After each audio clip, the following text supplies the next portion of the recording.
সকালটা আমার তেতো দিয়েই শুরু হয়। এই তেতো খেতে খেতে জীবনটাই পুরো তেতো হয়ে গেছে। তো যাই হোক, হ্যালো ফ্রেন্ড, কেমন আছো তোমরা সবাই? আশা করছি সবাই খুব ভালো আছো, আমিও অনেক ভালো আছি। কালকে প্রচুর বৃষ্টি হয়েছে এদিকে, সারাদিন সারা রাত বলতে পারো আর কি। তাই ওয়েদারটা একটু ঠান্ডা ঠান্ডাই রয়েছে এখনও। আর সকাল দিকেও একটু বৃষ্টি হচ্ছিল আজকে। কালকে 29 তারিখ ছিল, কালকে কলকাতাতে ভোট বেরোলো। আজ মনটা অনেক আনন্দে ভরে আছে। তাই সকাল সকাল ভাবলাম একটু মিষ্টি বানিয়ে নিই, কারণ আজকে বাড়ি যাব।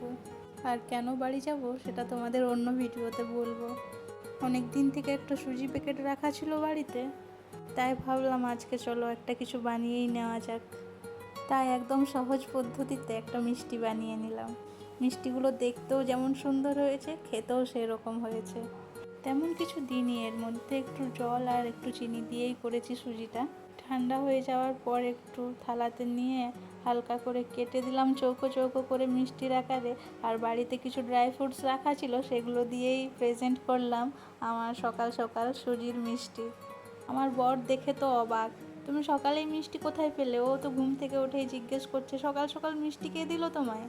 বললাম দেখো সারপ্রাইজ, আজ আমার জন্মদিন, তাই আমি নিজেই নিজের জন্য মিষ্টি বানিয়ে নিলাম। সো খেতেও সত্যি খুব সুন্দর হয়েছিল একদম।